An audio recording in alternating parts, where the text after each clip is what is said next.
DC here. Hi, guys and gals. Well, I hope you're all well. Wow, it is rather cool today.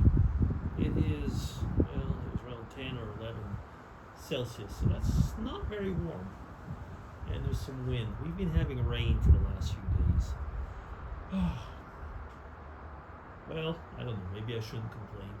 It's autumn, isn't it? And in autumn, I mean, it's kind of normal to have a bit of rain. But, I guess it's one of the things I really like. It's my favorite season, it actually is. But very often for the crisp temperature, I was almost going to say, and the color changes, that really is nice.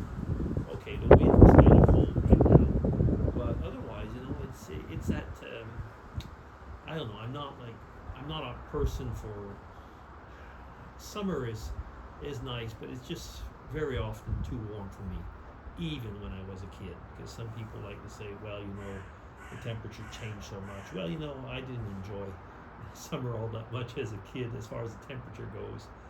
Anyway, but I know that in that respect, I'm probably a bit different to many people. A lot of people really like that really warm weather. Yeah. Oh, it's been one of those weeks, though.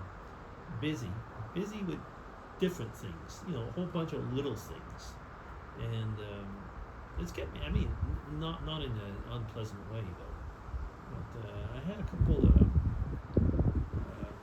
Well, actually, I had two Spanish classes, and I've been following a series. Just following. What I mean by that is I'm not trying to finish it off. It's on. Well, first off, I'll say what I'm talking about. It's a series on Cortez. It's called Hernan.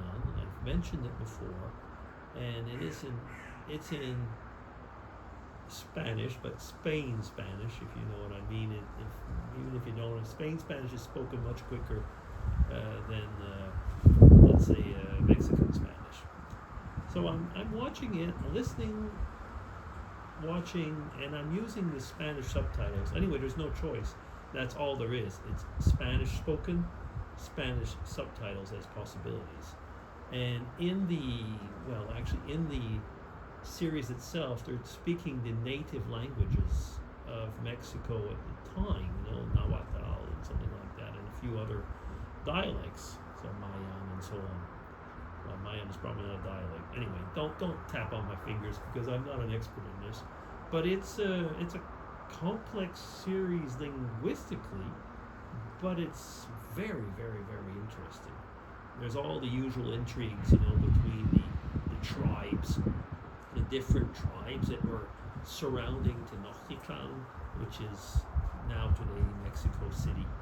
And there's also, of course, these hidden love affairs that, when they're put into a series, I mean, you don't know if they were real love affairs, but in the series they are, with the lady who translates for Cortez in the third show. Yeah, Cortez and her get intimate,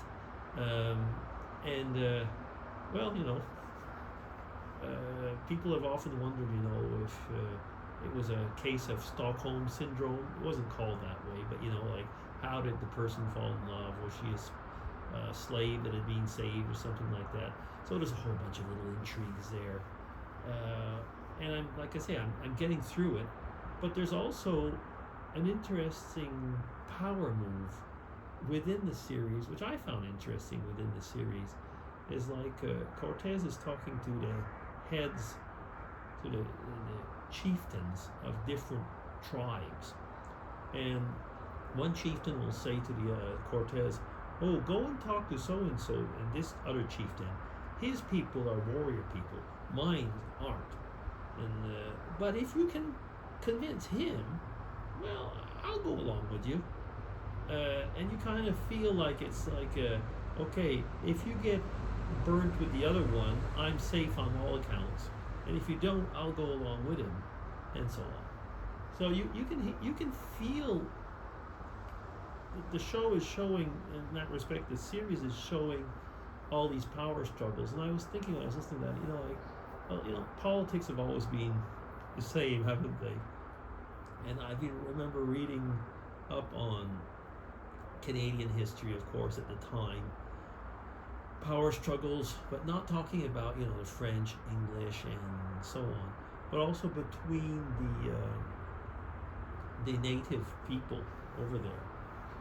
In the part of the world where I was brought up in, it was the Abenakis, but there was, you know, influence of the Hurons, the Iroquois,